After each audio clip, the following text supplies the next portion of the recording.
an attack from right over 206. Yes! Ja! Sparebanken sør. Kom igjen nå, Vangstad. Ja, men faen heller. Han må jo bare prøve. Hæ?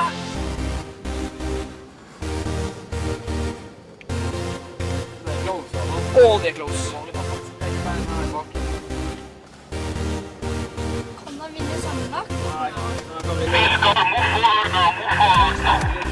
Vangstad angriper.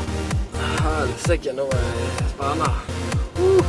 Ja, men kan du ta det?